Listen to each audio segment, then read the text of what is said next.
Penggerak. Assalamualaikum warahmatullahi wabarakatuh. Perkenalkan, saya Siti Rauda, calon guru penggerak angkatan 11 dari SMPN 1 Cintapuri Darussalam, Kabupaten Banjar. Kali ini saya akan melakukan aksi nyata diseminasi budaya positif di sekolah saya. Silahkan menyaksikan. Bismillahirrahmanirrahim. Assalamualaikum warahmatullahi wabarakatuh. Waalaikumsalam warahmatullahi wabarakatuh. Alhamdulillahirabbil alamin. Wassalatu wassalamu ala asyrofil anbiya'i wal mursalin sayyidina wa maulana Muhammadin wa ala alihi wa sahbihi ajma'in. Amma ba'd. Yang terhormat Kepala SMP Negeri 1 Cintapuri Darussalam, yang terhormat Dewan Guru beserta staf tata usaha SMP Negeri 1 Cintapuri Darussalam yang saya hormati. Pertama-tama marilah kita memanjatkan puji dan syukur kehadirat Allah Subhanahu wa taala karena berkat rahmat dan limpahan karunia-Nya pada hari ini kita dapat berkumpul kembali untuk melaksanakan kegiatan pengimbasan atau diseminasi dengan tema budaya positif yang akan disampaikan oleh Ibu Siti Raudah SPD. Salawat serta salam tidak lupa kita haturkan kehadiran junjungan kita Nabi besar Muhammad SAW beserta ahli keluarga beliau dan orang-orang yang mengikuti jejak langkah beliau dari dulu sekarang ila yaumil qiyamah. Baiklah, langsung saja untuk membuka kegiatan kita pada hari ini, marilah kita bersama-sama membaca basmalah. Bismillahirrahmanirrahim. Acara kedua yaitu menyanyikan lagu kebangsaan Indonesia Raya dan Mars Manis. Bapak Ibu disilahkan untuk berdiri.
Kemudian acara yang selanjutnya yaitu sambutan dan arahan dari Kepala SMP Negeri 1 Cintapuri Darussalam yang dalam hal ini diwakili oleh Bapak Chandra Pratama SPDGM.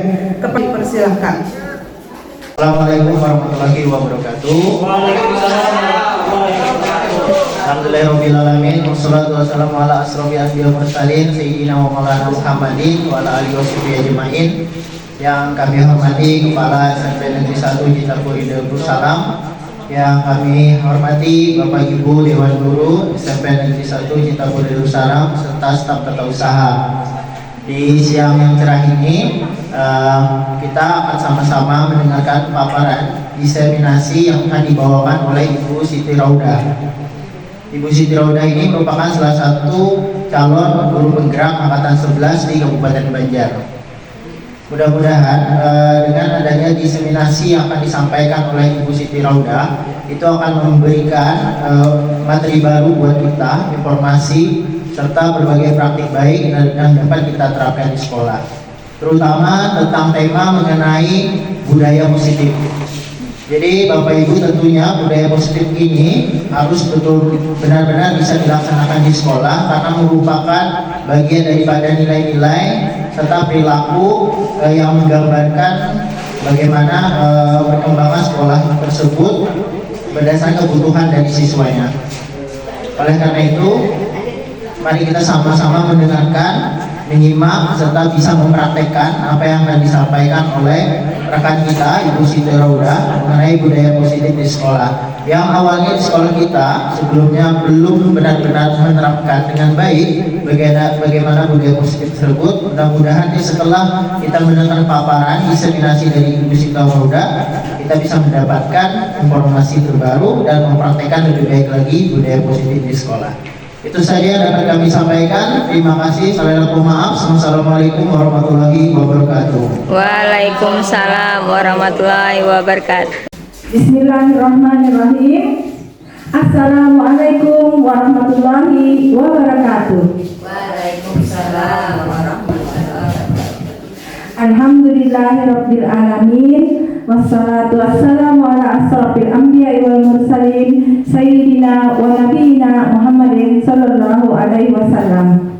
Pertama-tama yang ulun hormati Ibu Kepala SMPN 1 Cintapuri Darussalam beserta Ibu dan Bapak Guru serta staf tata usaha SMPN 1 Cintapuri Darussalam yang bisa berhadir pada kesempatan ini pada kegiatan kongres kita dan juga sekaligus diseminasi budaya positif sebagai aksi nyata saya sebagai calon guru penggerak angkatan 11 Kabupaten Banjar.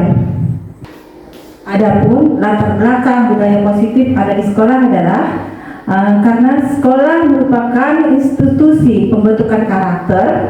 Oleh karena itu, budaya positif perlu diciptakan agar dapat mendukung pembentukan karakter murid yang diharapkan. Kemudian budaya positif di sekolah ialah nilai-nilai, keyakinan-keyakinan, dan kebiasaan-kebiasaan di sekolah yang berpihak pada murid agar murid dapat berkembang menjadi pribadi yang kritis, penuh hormat, dan bertanggung jawab. Untuk membangun budaya yang positif, sekolah perlu menyediakan lingkungan yang positif, aman, dan nyaman agar murid-murid mampu berpikir, bertindak, dan mencipta dengan merdeka, mandiri, dan juga bertanggung jawab. Salah satu strategi yang perlu ditinjau ulang adalah bentuk disiplin yang dijalankan selama ini. Adapun yang kita pelajari dalam budaya positif ini adalah beberapa hal, yaitu perubahan paradigma belajar, kemudian ada teori kontrol, ada disiplin positif, kebutuhan dasar manusia dan dunia berkualitas, kemudian motivasi perilaku manusia, posisi kontrol manusia, keyakinan jelas, dan terakhir adalah segitiga restitusi. Menurut Ki Hajar Dewantara menyatakan untuk menciptakan murid yang merdeka, syarat utamanya adalah harus ada disiplin yang kuat, Disiplin yang dimaksud adalah disiplin diri yang memiliki motivasi eksternal. Kemudian manfaat disiplin diri dapat menggali potensinya menuju kepada sebuah tujuan, dihargai. Mempelajari bagaimana cara kita mengontrol diri, mempelajari bagaimana diri untuk memilih tindakan yang mengacu pada nilai-nilai yang kita hargai. Bisa bertanggung jawab terhadap apa yang dilakukannya, karena mereka mendasarkan tindakan mereka ada nilai-nilai kebajikan universal. Terus selama ini ada miskonsepsi yang kita rasakan dalam teori kontrol. Ya, ada miskonsepsi yang terjadi, yaitu menurut William Bresser dalam teori kontrolnya itu adalah si guru mengontrol murid. Jadi selama ini kita merasa kita bisa mengontrol murid. Padahal pada dasarnya kita tidak dapat memaksa murid untuk berbuat sesuatu jika murid tersebut memilih untuk tidak melakukannya. Walaupun tampaknya kita sedang mengontrol perilaku tersebut, hal ini karena murid itu sedang menginginkan dirinya dikontrol. Jadi bukan kita yang mengontrol, tapi murid tersebutlah yang mengizinkan dirinya untuk dikontrol. Kemudian saat itu bentuk kontrol guru menjadi kebutuhan dasar yang dipilih murid. Teori kontrol ini menyatakan bahwa semua perilaku memiliki tujuan, bahkan terhadap perilaku yang tidak disukai. Terus ada ilusi bahwa semua penguatan positif yang kita lakukan itu efektif dan bermanfaat. Padahal itu belum tentu, karena penguatan positif atau bujukan adalah bentuk-bentuk kontrol. Segala usaha untuk mempengaruhi murid agar mengurangi suatu perilaku tertentu adalah suatu usaha untuk mengontrol murid tersebut. Dalam jangka waktu tertentu, kemungkinan murid tersebut akan menyadarinya dan mencoba untuk menolak kedudukan kita. Ya, kemudian atau bisa jadi murid tersebut menjadi tergantung pada pendapat sang guru untuk berusaha. Jadi kita hanya berusaha bagi ilusi bahwa semua penguatan positif itu efektif. Padahal itu tidak semuanya bisa dilakukan karena murid itu akhirnya bisa menjadi tergantung pada pendapat sang guru untuk berusaha. Terus ada ilusi bahwa kritik dan membuat orang merasa bersalah dapat menguatkan karakter. Ya, jadi ketika kita membuat seseorang itu merasa bersalah, itu sebuah penguatan karakter. Ternyata itu hanya ilusi kita. Menggunakan teknik dan rasa bersalah untuk mengontrol murid menuju pada identitas gagah. Mereka belajar untuk merasa buruk tentang diri mereka. Ya, jadi mereka merasa bersalah, merasa buruk, dan kemudian mereka mengembangkan dialog sendiri yang negatif. Kadang-kadang sulit bagi guru untuk mengidentifikasi bahwa mereka itu melakukan perilaku itu. Mereka sering kali cukup menggunakan suara halus untuk menyampaikan pesan negatif. Ya, contohnya apa? Contohnya ketika kita mengatakan nanti kalau kamu tidak mengerjakan ini, ibu yang disalin kepala sekolah umpamanya. Nah, itu memberikan rasa bersalah kepada murid akhirnya. Terus ilusi bahwa orang dewasa memiliki hak untuk memaksa. Jadi kita beranggapan bahwa dengan memaksa itu kita memiliki hak untuk memaksa murid. Kemudian banyak orang dewasa yang percaya bahwa mereka memiliki tanggung jawab untuk membuat murid berbuat hal tertentu. Apapun yang dilakukan dapat diterima selama ada sebuah kemajuan berdasarkan sebuah pengukuran kinerja. Jadi pada saat itu orang dewasa akan menyadari bahwa perilaku memaksa tidak akan efektif untuk jangka waktu yang panjang. Jadi bisa saja terjadi, namun tidak berlangsung lama. Hanya dilakukan saat ada pemaksaan tersebut. Kemudian sebuah hubungan permusuhan akan terbentuk. Jadi ketika kita memaksa, mereka akan menerima, namun akhirnya akan membentuk permusuhan di dalam diri mereka. Terus arti disiplin dan 3 motivasi perilaku manusia. Kata disiplin juga sering dihubungkan dengan hukuman. Jadi disiplin di sini bukan berarti hukuman ya. Kita kalau melanggar berarti dihukum. Bukan disiplin yang itu yang kita maksud.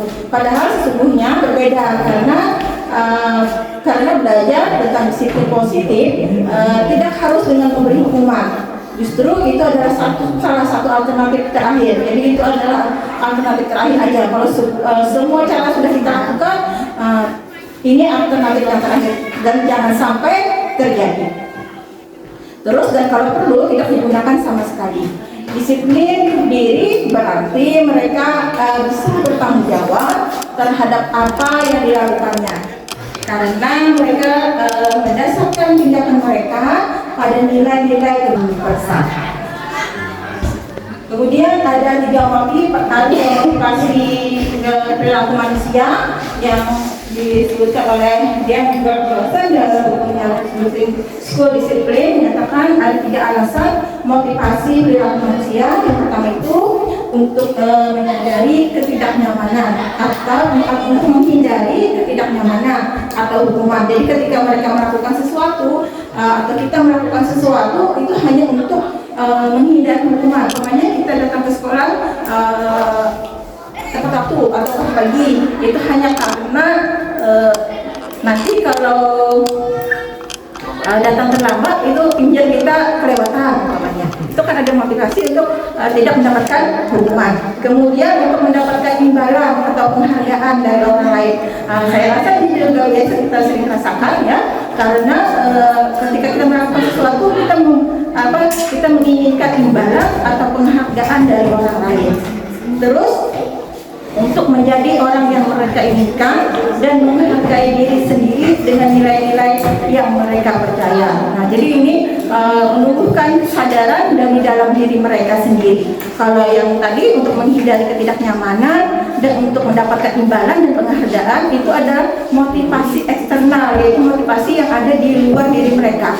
Yang kita harapkan adalah untuk mereka memiliki motivasi dari dalam diri mereka sendiri, yaitu motivasi internal, karena motivasi internal ini bersifat jangka panjang.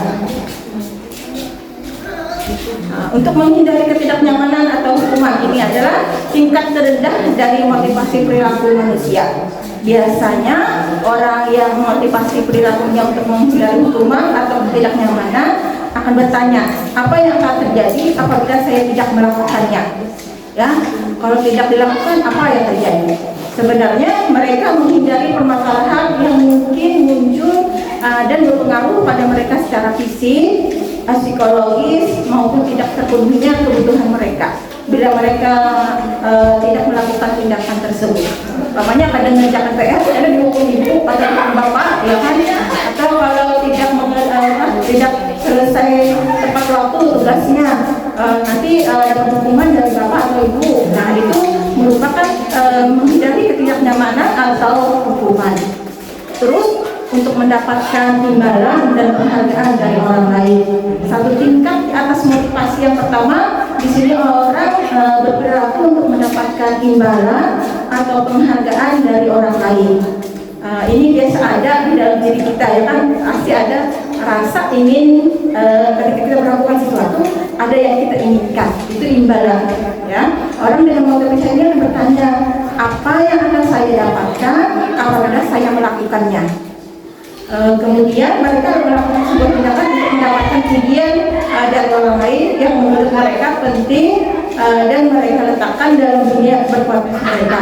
Mereka juga melakukannya setelah mendapatkan hadiah atau pengakuan atau imbalan. Ketika mereka ranking 1, umpamanya diiming-imingi dengan hadiah, ya kan? Bila yang ranking 1, umpamanya orang tua biasanya kayak gitu kan, kalau ranking 1 nak, abah atau mama belikan sepeda atau belikan HP baru. Nah, itu ada tujuan dari mereka, ada imbalan.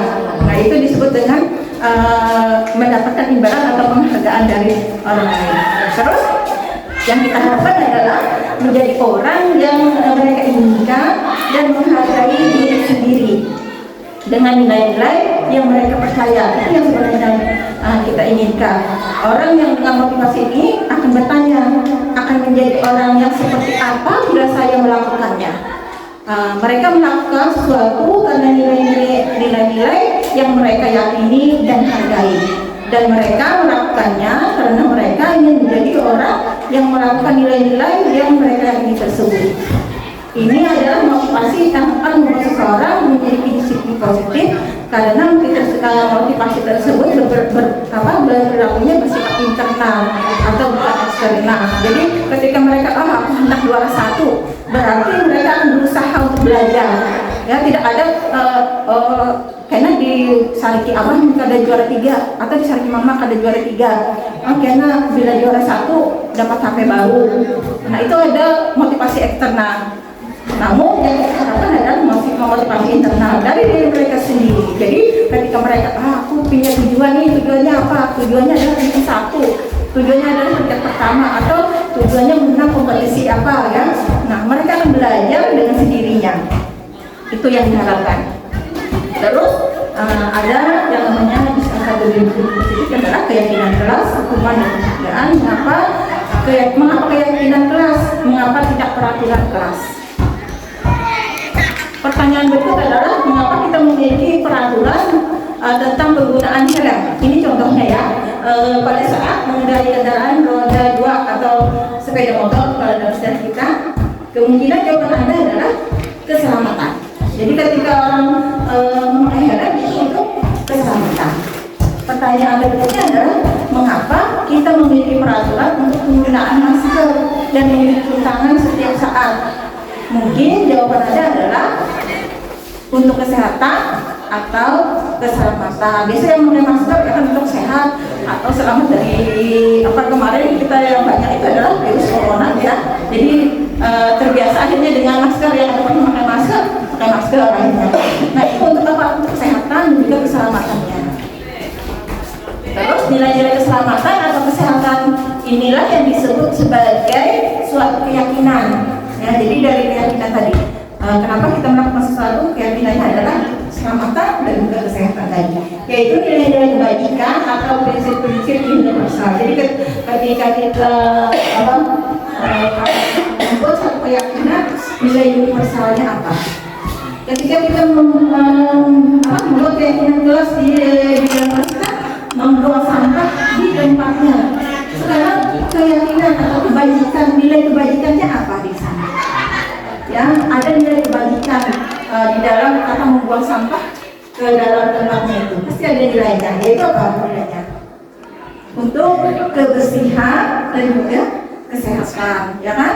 Untuk kenyamanan di kelas juga itu adalah nilai-nilai kebajikannya. Jadi ketika kita membuat satu keyakinan disertai dengan satu kebajikan, nilai kebajikan atau prinsip-prinsip universal yang disepakati bersama secara universal, lepas dari latar belakang suku, negara, bahasa maupun agama. Menurut dosen 1998, untuk suatu keyakinan akan lebih memotivasi seseorang dari dalam, atau memotivasi secara intrinsik seseorang akan lebih tergerak dan bersemangat untuk menjalankan keyakinannya daripada hanya sekedar mengikuti serangkaian peraturan.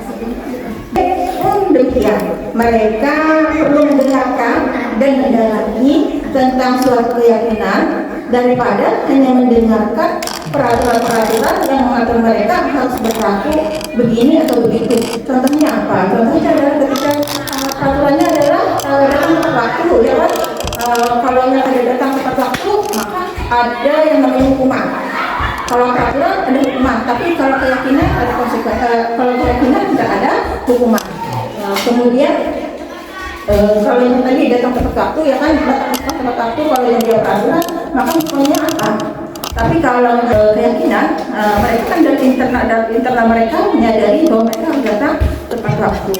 Nah, di sana menghargai antar sesama, menghargai waktunya juga jalan.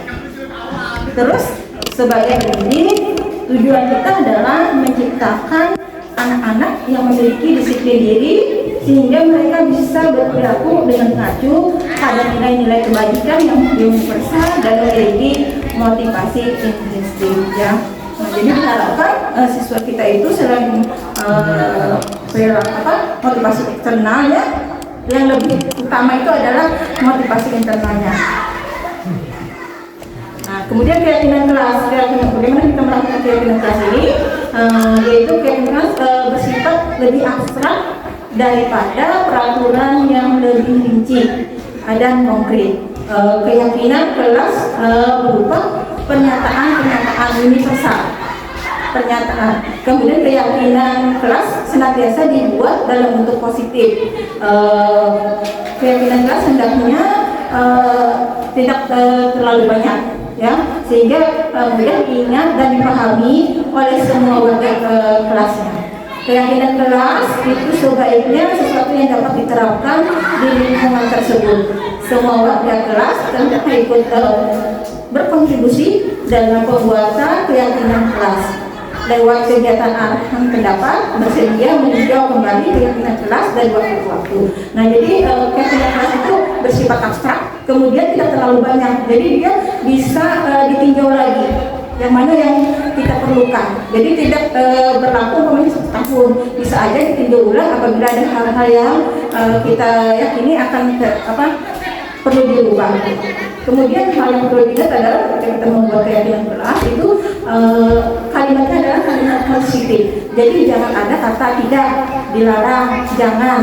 Nah, itu umpamanya jangan membuang sampah sembarangan, maka kita ganti dengan buanglah sampah ke tempatnya. Kemudian apalagi jangan menggunakan HP saat jam pelajaran umpamanya. Maka kita menggantinya dengan bertanggung jawab. Nah, gitu.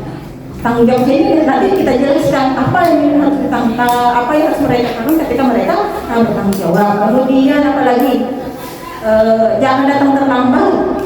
Itu maka datanglah tepat waktu. Itu adalah kalimat-kalimat positif. Jadi jangan tidak ada lagi kata jangan, tidak, ya. Jadi kalimatnya semuanya positif.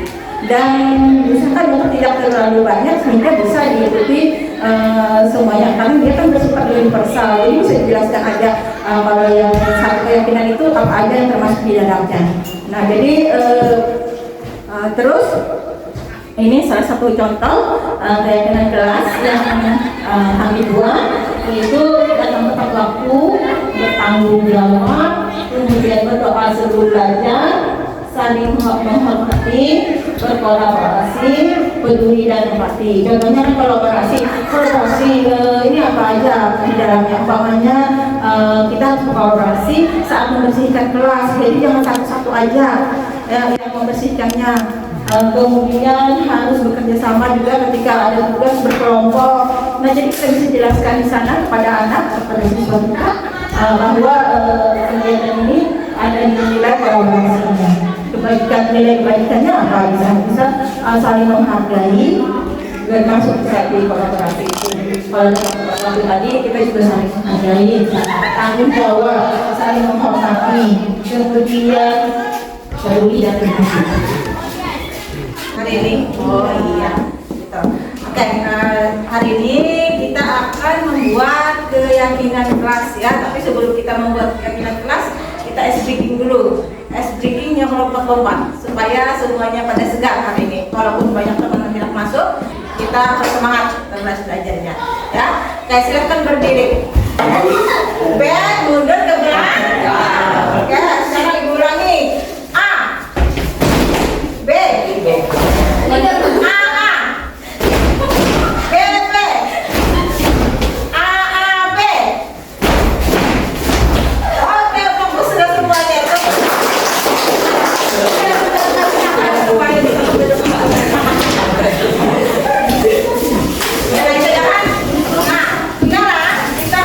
Membuat keyakinan kelas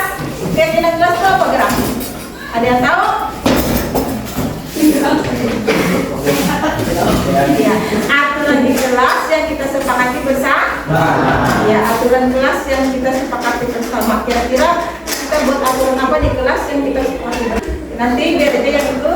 Kemudian Ibu akan bagikan sticky note, ya. Kalian tulis kira-kira peraturan atau keyakinan apa yang akan kita lakukan di kelas ini yang kita taati bersama-sama. Contohnya, datang tepat waktu, ya. Nah, atau yang lain-lain banyak kan? Nah, jadi kita apa aja tambahkan saja. Itu bagi sticky note-nya.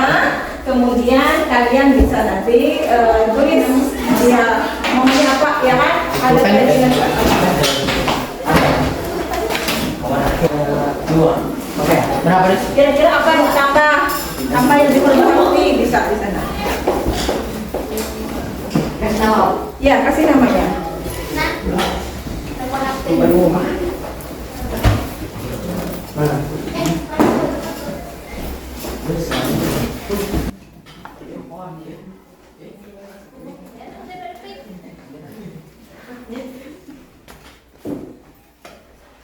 Dan ada satu hal lagi, ya kan? Ketika kita membuat keyakinan kelas, ya, ada nilai-nilai yang ada terkandung di dalamnya, ya. Nilai kebajikan itu apa namanya? Datang tepat waktu, berarti saling menghargai. Nah, jadi itu ada nilai kebajikan dari kesepakatan kelas yang kita.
Ya, nah ini udah 4 Pak.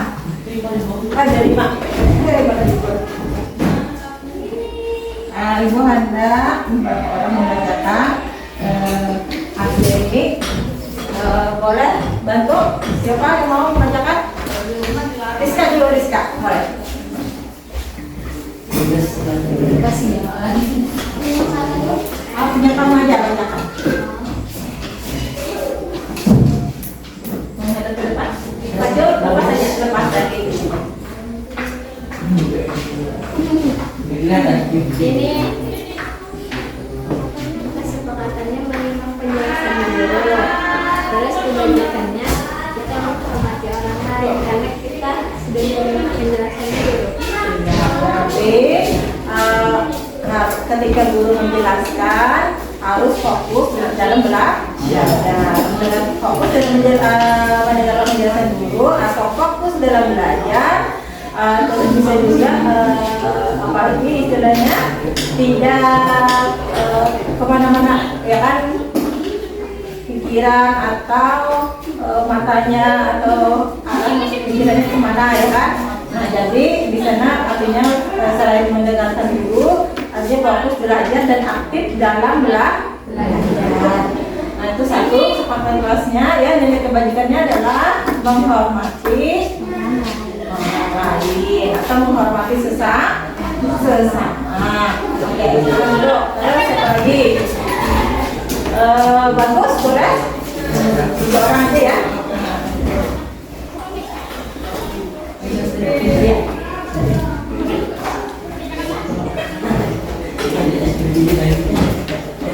Katanya memakai sepatu di lingkungan sekolah, nilai kebajikannya menaati aturan dan berpakaian rapi yang menandakan bahwa kita seorang pelajar. Iya, bagus.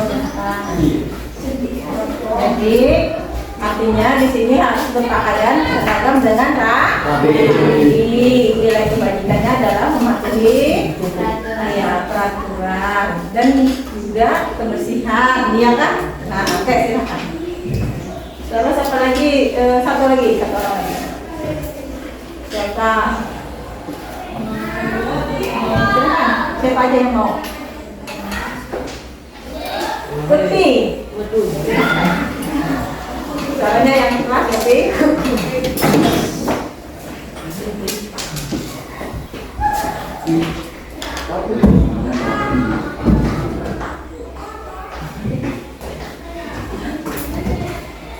Memakai sepatu dan kaos kaki, nilai kebajikan agar terlihat rapi. Iya, nah sama berarti dengan bagus tadi ya. Nah, di sana juga ibu lihat tadi ada beberapa yang lain, ya kan? Selain fokus dalam belajar, kemudian memelihara kerapian, kemudian apa lagi, ada berdoa di dalam kelas, terus berdoa sebelum pembelajaran, tapi kemudian ada juga datang tepat waktu. Berarti kita tuliskan lah di yang tidak sebelumnya kita tuliskan. Pertama itu kita di sini tuliskan tadi sesuainya. Nanti di sana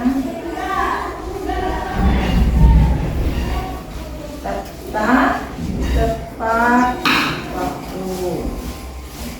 Nah, kemudian apalagi berdoa sebelum belajar tadi juga ada.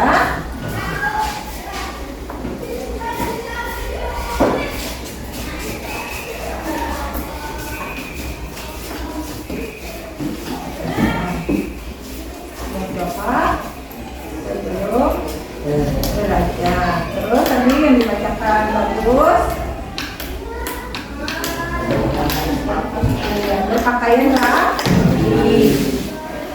Berpakaian rapi. Terus ada lagi tadi fokus dalam belajar, ya kan? Belajarnya fokus dan aktif kan? Aktif dalam pembelajaran. Terus yang berikutnya tadi juga dilihat kan sana ada 5 tadi ya, itu yang kelimanya adalah tadi dilihat di sana Pak.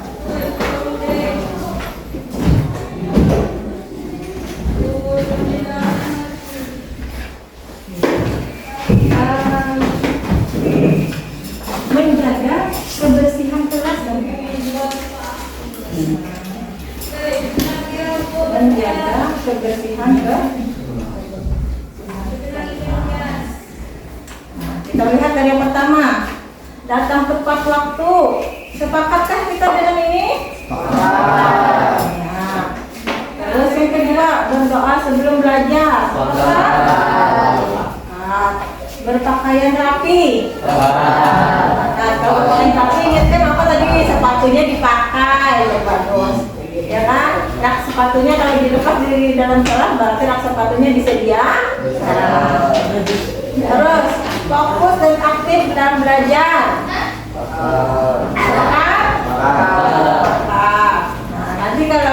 yang permainan. Kita ya. Ingatkan keyakinan kelas kita apa? Oke, kita fokus dan aktif dalam belajar, kan? Jangan permainan. Kalau ada satu bermain, ada ya.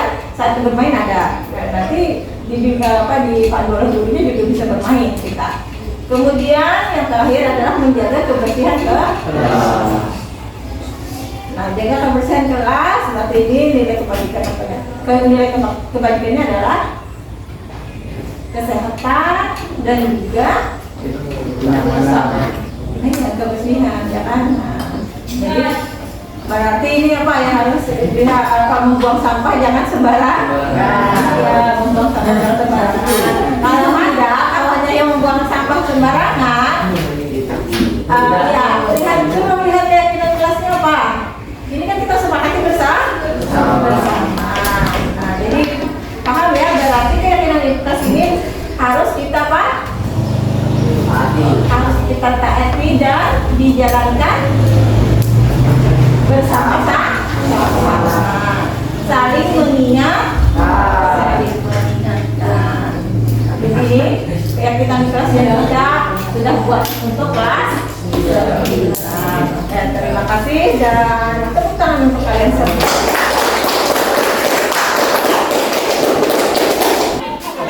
Terus ada 5 kebutuhan dasar manusia.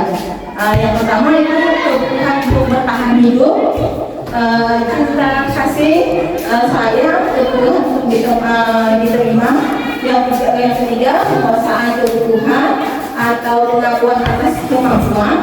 Yang keempat adalah kebebasan, kebutuhan akan pilihan, kemudian kesenangan atau kebutuhan untuk merasa senang. Jadi ini hal-hal yang kita perhatikan ketika kita menemukan masalah di dalam kelas kita, apa yang mereka inginkan, apa kebutuhan dasar mereka. Umpamanya ini anak guring aja di kelas, ya biasanya kita temui ada ya anak yang guring di kelas. Nah, jadi sebelum kita memponis mereka, perlu kita tanyakan dulu apa latar belakangnya. Ya, apakah mereka perlu kasih sayang? Berarti yang kebutuhan dasar mereka adalah cinta dan kasih sayang. Kalau yang memberi sayangnya guring. Terus apa lagi? Kebutuhan dasar manusia, kebutuhan bertahan hidup. Yang ketika ketemu kita masalah, umpamanya ini anak sering mengganggu atau sering ngambil makanan ini, umpamanya makanan kawannya. Oh, ternyata dia juga bertahan hidup, ya kan? Kalau haus, umpamanya kita haus lawan kawan-kawannya. Oh, ternyata dia karena dia bersambung. Iya, jadi ya kebutuhannya apa? Dia kebutuhan untuk bertahan hidup. Udah kita haus kan? Iya. Terus penguasaan kebutuhan, kemampuan atas kemampuan nih ada nih siswa yang biasa menguasai kelas nih, ya kan? Apa di kelas nih? Iya, ternyata kebutuhan mereka itu adalah pengakuan atas kemampuannya. Iya, merasa bahwa dia menguasai kelasnya. Nah, dia butuh pengakuan. Oh, yang ketua kelas nih perlu diakui. Ya. Terus kesenangan untuk merasa senang. Ini contohnya apa? Biasanya ada juga kita ketemu yang tidak suka pelajaran tertentu. Ternyata pemain dia tidak suka pelajaran bahasa Inggris, ngalih aja. Nah, ternyata yang disukainya apa? Yang disukainya adalah olahraga ternyata. Karena yang bergerak terus sebelum main bola. Nah, itu adalah kesenangan, ya, dan kebebasan. Kebebasan untuk memilih apa yang mereka inginkan, kebutuhan akan dipilih mereka. Jadi tidak bisa kita menyatakan bahwa kalau ada suka ada pintar, ada. Tapi ada kebutuhan dasar yang mereka miliki, yaitu kesenangan melakukan sesuatu dan kebebasan melakukan sesuatu. Terus ada 5 posisi kontrol.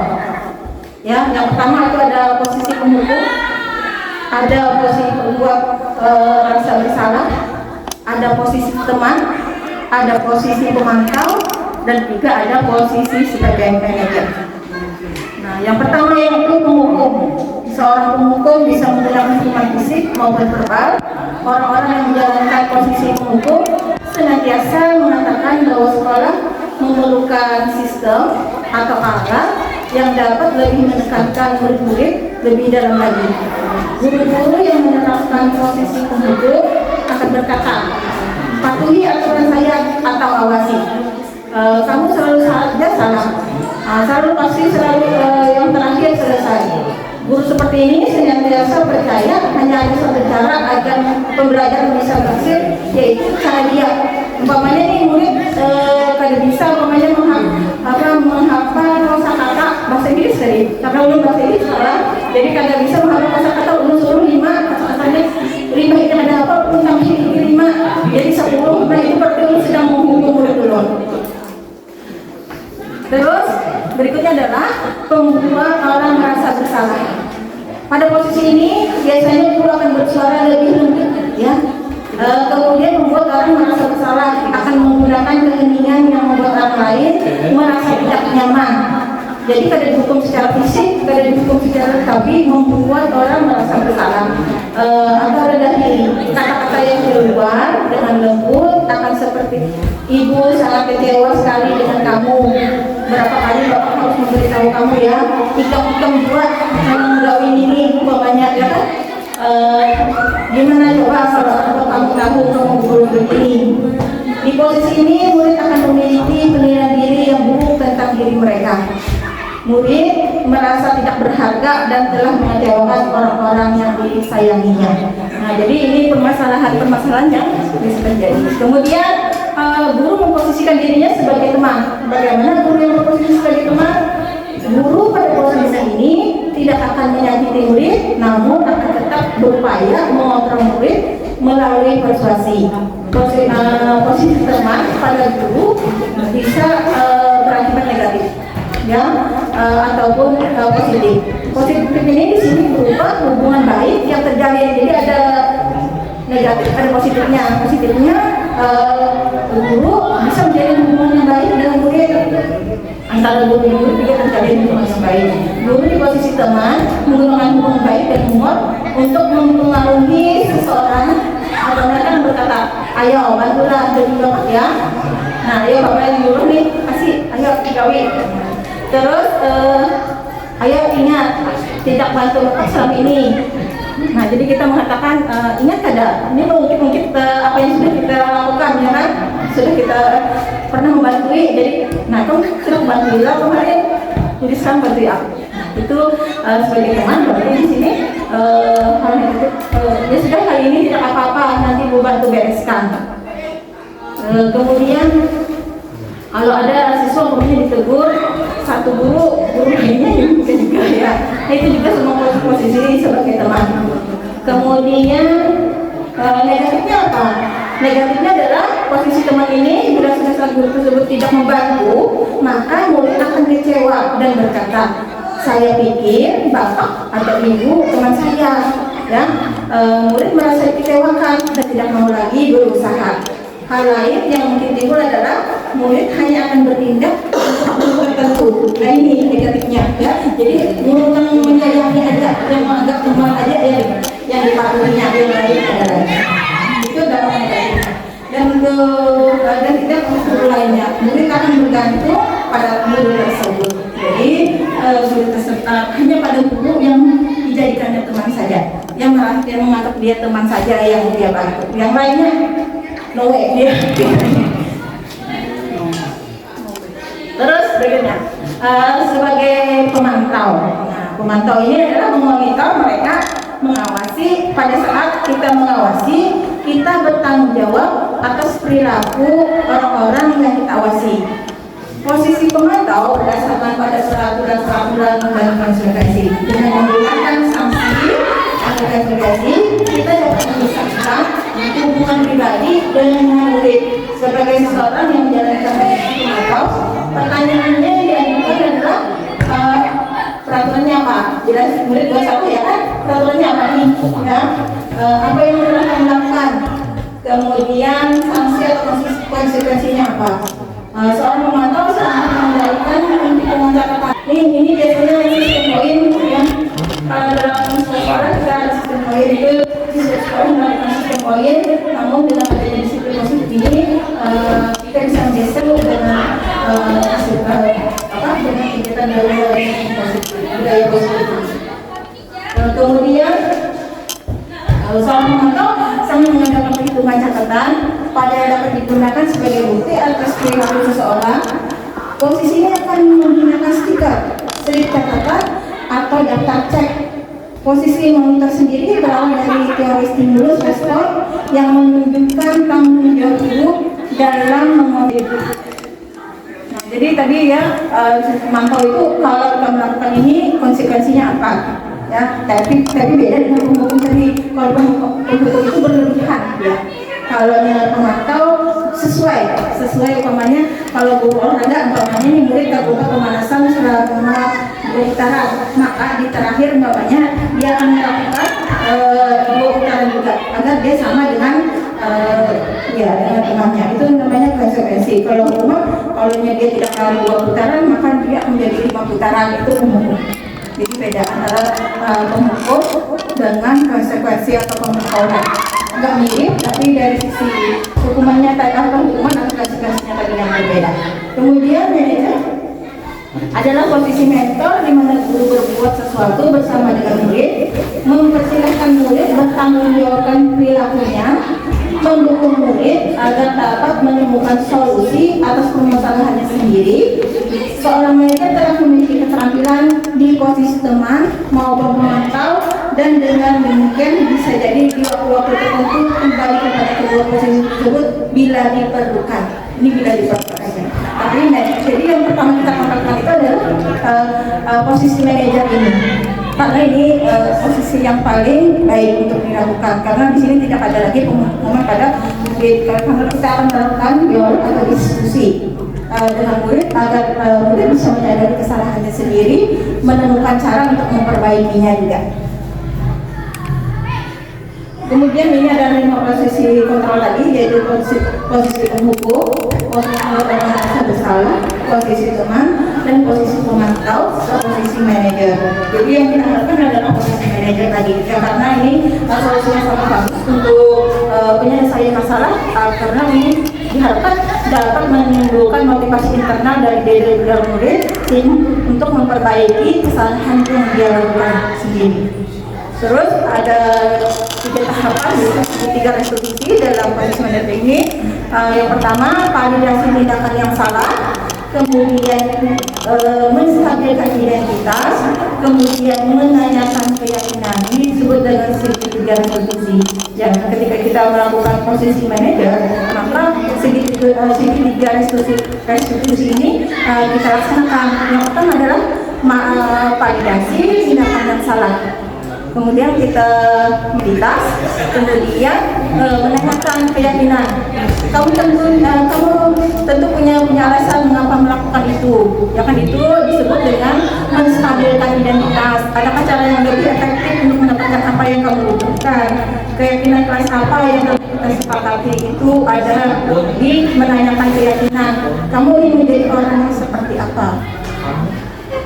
Terus ini ada segitiga restitusi yang saya lakukan pada kegiatan pada anak.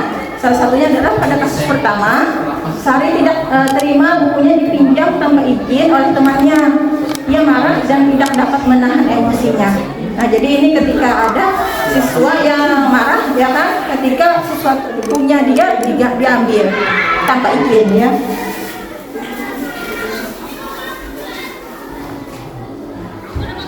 Sari, Ibu dengar kamu berkaitan dengan Rizka ya?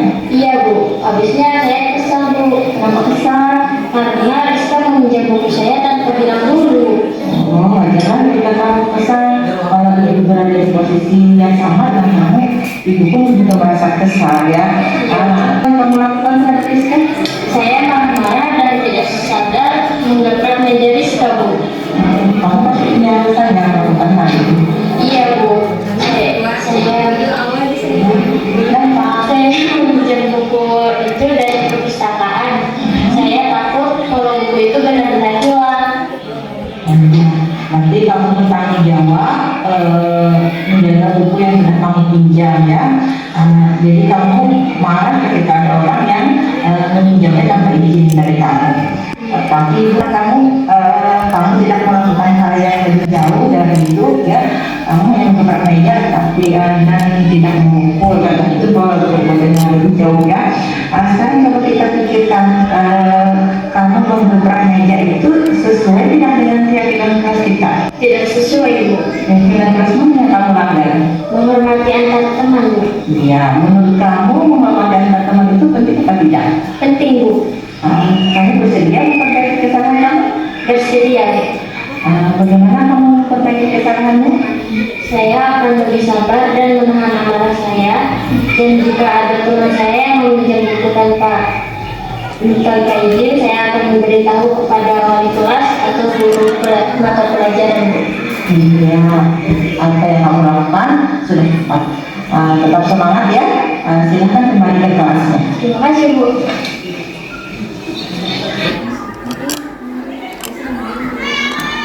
Assalamualaikum warahmatullahi wabarakatuh. Nama saya Arbain Sari, kelas 9, SMPN 1 Cintapuri Darussalam.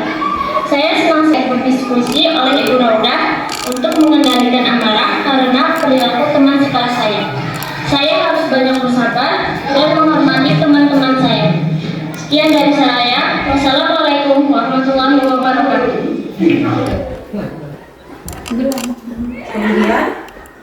Kemudian dua itu Ajis ketahuan bermain game di kelas saat pelajaran bahasa Inggris. Nah ini kan biasa anak-anak tidak terkunci lagi. Mereka ini tidak bisa lepas dari handphonenya. Jadi kalau kita ada peraturan khusus untuk dilarang membawa HP ke sekolah, itu tidak akan dipindahkan oleh siswa kita. Jadi boleh bawa HP biasanya ya, tapi dengan catatan bahwa HP itu dititipkan atau jangan dimainkan jam pelajaran. Dia tidak memerlukan HP, tapi kalau pelajaran itu memerlukan HP, dia silakan digunakan.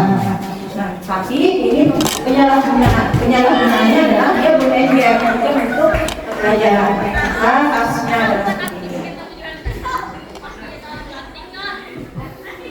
Assalamualaikum wabarakatuh. Nama saya Abdul Aziz Al-Fari, kelas 8 dari SMPN 1 Cintapuri Darussalam. Saya senang sekali diajak berdiskusi oleh Ibu Raudah untuk fokus dan aktif dalam pembelajaran. Saya tidak akan bermain game saat pembelajaran. Antisipasinya? Saya bermain game saat pembelajaran berlangsung. Menurut Ajis, perbuatan itu salah atau benar? Salah, Bu. Karena sudah tahu benar salah, berarti Ajis sudah paham. Ajis sudah melakukan hal yang sama. Setiap orang pernah melakukan kesalahan dan itu ya yang paling penting. Ketika kita melakukan kesalahan, kita mau memperbaikinya. Sekarang ibu ingin tahu apa satunya alasan kenapa jadi sampai bermain game itu? Saya bosan, Bu, jadi saya bermain game. Oh, bosan ya. Terus rencana Ajis untuk memperbaiki kesalahan Ajis? Saya tidak akan mengambil lagi dan akan belajar lebih giat lagi. Sekarang kamu pikirkan keyakinan kelas apa yang kamu langgar saat kamu bermain game kelas saat belajar? Fokus dalam belajar, Bu. Menurut kamu fokus belajar itu penting tidak penting? Penting, Bu. Kamu bersedia memperbaiki kesalahannya? Bersedia, Bu. Bagaimana caranya Ajis memperbaiki kesalahannya? Tidak akan bermain game lagi di kelas dan selalu belajar untuk pembelajaran ke depan.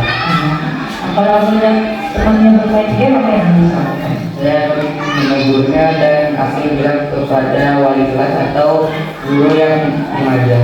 Oke, kita semangat ya Ajis ya. Belajar fokus. Baiklah, sekarang kita akan bermain. Terima kasih, Bu.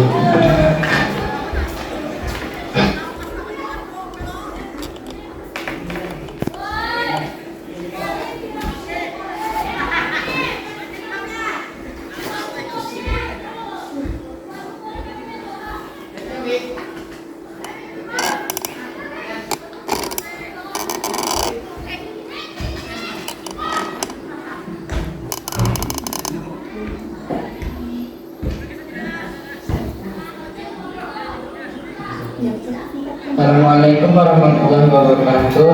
Nama saya Abdul Aziz Al-Fari, kelas 8 8 dari SMPN 1 Cimpuri Darussalam. Saya senang sekali diajak berdiskusi oleh Ibu Rauda untuk fokus dan aktif pada pembelajaran. Saya tidak akan bermain game saat pembelajaran lagi dan menggunakan HP dengan baik. Sekian, Assalamualaikum warahmatullahi wabarakatuh.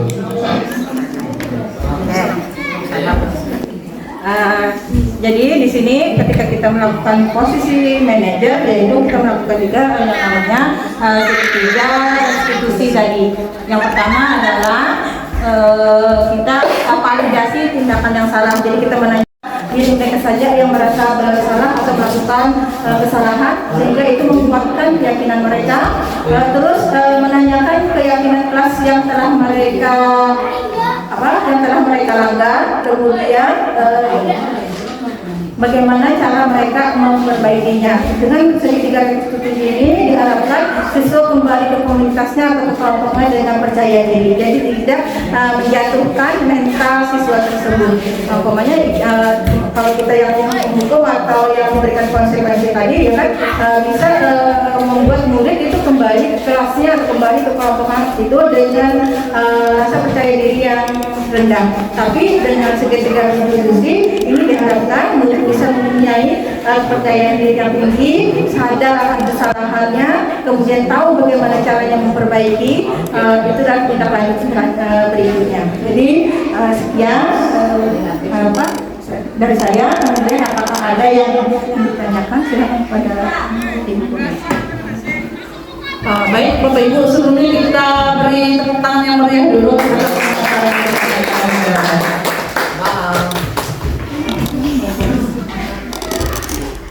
Baik, selanjutnya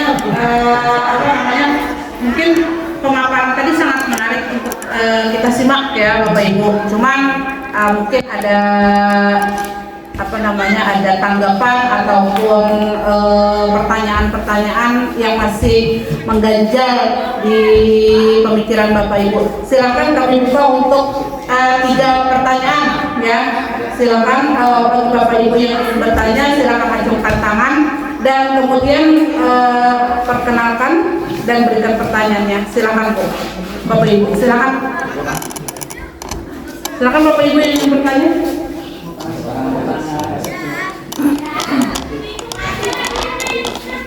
Itu saya bertanya.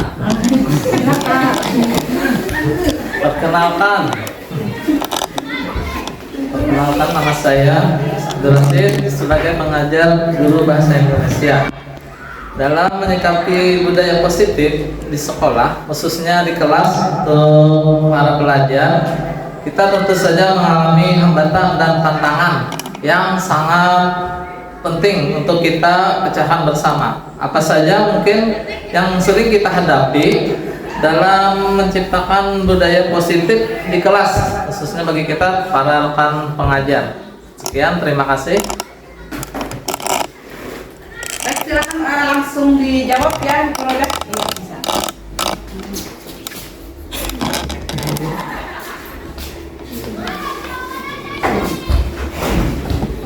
Terima kasih Bapak Abdurrashid. Bagaimana tantangan ya kan dalam menjalankan budaya positif ini di kelas atau di sekolah? Tantangannya adalah menciptakan budaya positif di sekolah tentu saja tidak mudah ya. Selalu pasti mendapati berbagai tantangan. Salah satu tantangan utama adalah perbedaan latar belakang dan nilai dari anggota komunitasnya yang beragam. Ya, selain itu, perubahan budaya memerlukan waktu dan komitmen yang konsisten dari seluruh pihak. Bisa jadi sulit di tengah-tengah tekanan akademik dan juga administratif. Jadi tantangan itu banyak ya kan, ada perbedaan latar belakang dan juga tingkat kerja kita kegiatan kita sebagai seorang guru yang juga dituntut dengan administrasinya. Jadi tantangan-tantangan itu kita harapkan bisa kita lewati dengan baik ya, tentu saja dengan berkomitmen untuk melakukan budaya positif itu secara konsisten. walaupun perlahan-lahan akhirnya kita bisa menciptakan budaya positif di sekolah kita dengan baik. Dengan syarat kita harus konsisten dan tentu saja berkolaborasi dengan seluruh elemen yang ada di sekolah. Bagaimana Pak Rafiq? Baik, bagaimana Ya, Pak Rafiq atas sangat puas dengan jawaban Anda. Tetap semangat. Iya, jawaban Bu Rosa sangat memuaskan ya.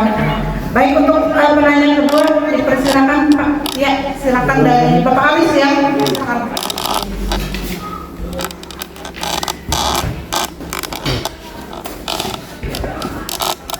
Assalamualaikum warahmatullahi wabarakatuh. Waalaikumsalam warahmatullahi wabarakatuh. Terima kasih atas kesempatan bertanyanya. Dari paparan definisi budaya positif tadi, izin bertanya, bagaimana cara membangun budaya positif di sekolah?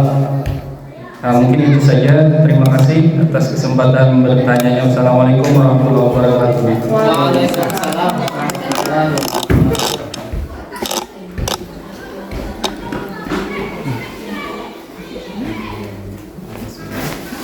Terima kasih Bapak Alis atas pertanyaannya bagaimana cara kita membangun budaya positif di sekolah. Yang pertama itu adalah strategi yang kita bisa gunakan adalah penting untuk kita visi dan misi yang jelas mengenai nilai-nilai yang kita inginkan atau yang kita junjung tinggi. Jadi pertama itu adalah kita menetapkan dulu visi dan misi yang jelas. Kemudian kita perlu dukungan komunitas yang efektif antara semua unsur komunitas sekolah.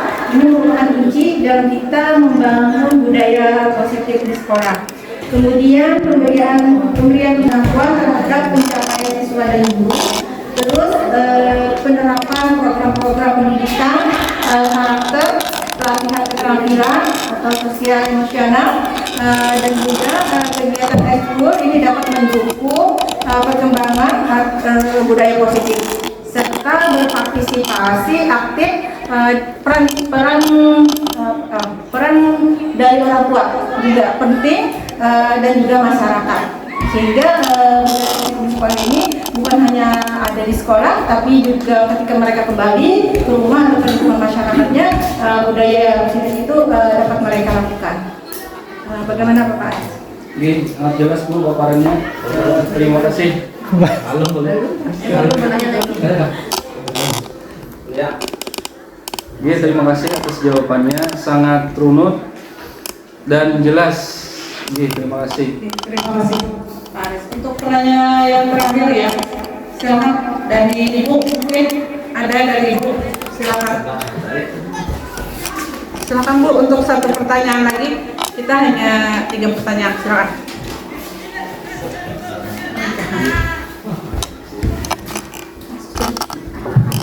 Assalamualaikum warahmatullahi wabarakatuh.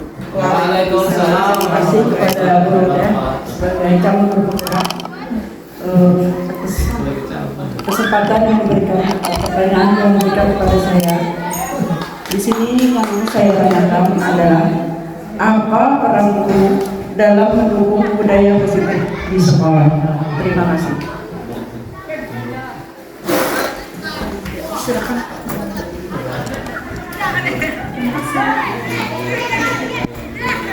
Terima kasih. Ini pertanyaannya adalah bagaimana peran seorang guru dalam budaya positif ini. Tentu saja peran guru itu adalah posisi sentral dalam mendukung dan mempromosikan budaya positif di sekolah.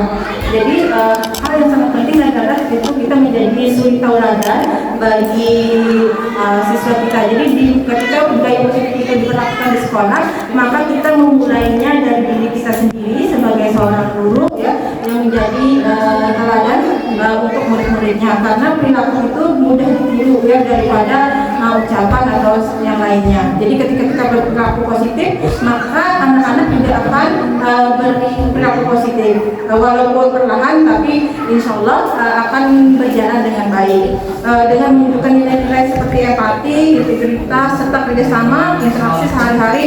Contohnya umpamanya nilai ketika kita bertemu dengan mereka, kita membudayakan 5S. Nah, maka beriringan waktu mereka juga mengikuti apa yang kita lakukan. Jadi itu peran guru sangat penting dalam budaya ini sebagai sentral, sebagai suri tauladan. Ya. Guru juga bertanggung jawab untuk menciptakan lingkungan sekolah yang aman dan mendukung, di mana siswa merasa dihargai dan termotivasi untuk belajar. Jadi ketika siswa datang ke sekolah, dia merasa nyaman dan aman. Jadi penting bagi guru untuk menciptakan lingkungan sekolah yang aman dan nyaman itu agar mereka merasa diterima di sekolah, sehingga mereka akhirnya termotivasi untuk belajar lebih giat karena mereka merasa dihargai, merasa diterima, ya. Beda kalau kita sakit, kalau kita terus marah, ya, mungkin mereka akan kolar ke sekolah, ya, atau malas ke sekolah. Jadi peran guru saya jelaskan sekali lagi itu adalah posisi yang sangat sentral, itu sebagai teladan bagi muridnya. Bagaimana itu? Terima kasih untuk jawabannya, sangat baik dan jelas. Baik, saya ucapkan terima kasih untuk Bapak Ibu yang sudah memberikan pertanyaan dan atas jawaban yang diberikan juga sudah sangat memuaskan. Kita beri tepuk tangan sekali lagi.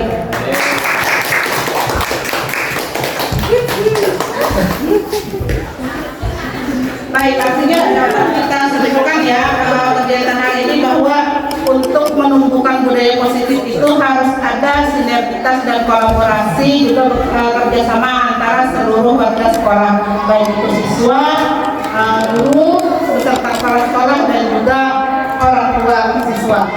Ya. Baik, pertanyaan sudah kita jawab selesai dan akhirnya kita menuju acara berikutnya, yaitu pembacaan doa. Untuk memimpin doa ini kami mintakan kepada Bapak Abdul Rasid SPD. Dipersilahkan.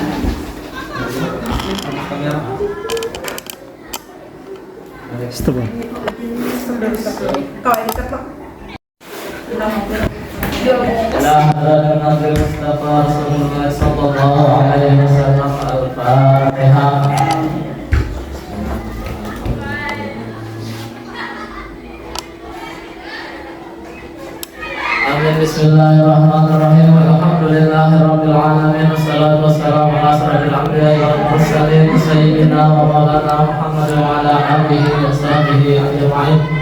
Alhamdulillah hamdan yuwaffi ni'amahu wa yukafi majidah. Ya Rabbana lakal hamdu kama yanbaghi li jalalika wa 'azimi sultanik.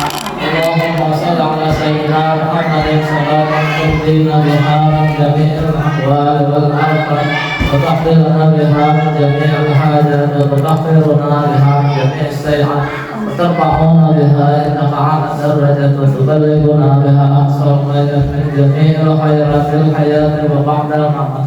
اللهم إنا نسألك من مسألك ومنه سيدنا ونبينا محمد عبدك ورسولك. اللهم إنا نسألك موجبات رحمتك وعجائب مغفرتك وسلامك من كل اسم والغنيمة من كل بر والفوز بالجنة والنجاة من النار والعفو والحساب. ربنا لا تزغ قلوبنا بعد إذ هديتنا وهب لنا من لدنك رحمة إنك أنت الوهاب. ربنا اغفر لنا ولوالدينا ولجميع المسلمين والمسلمات والمؤمنين والمؤمنات الأحياء منهم والأموات. ربنا تقبل منا إنك أنت السميع العليم وتب علينا إنك أنت التواب الرحيم. ربنا آتنا في الدنيا حسنة وفي الآخرة حسنة وقنا عذاب النار. وصلى الله على سيدنا محمد وعلى آله وصحبه أجمعين. والحمد لله رب العالمين.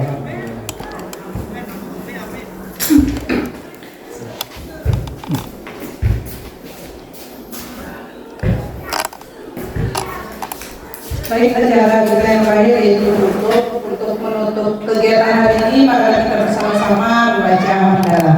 Alhamdulillahirabbil alamin. Baik, saya sebagai pemandu acara pada hari ini mengucapkan terima kasih banyak atas kesediaan dan luang waktu Bapak Ibu sekalian mendengarkan paparan hari ini. Mohon maaf juga atas segala kekurangan. Wabillahi taufiq wal hidayah. Wassalamualaikum warahmatullahi wabarakatuh. warahmatullahi wabarakatuh. Waalaikumsalam warahmatullahi wabarakatuh.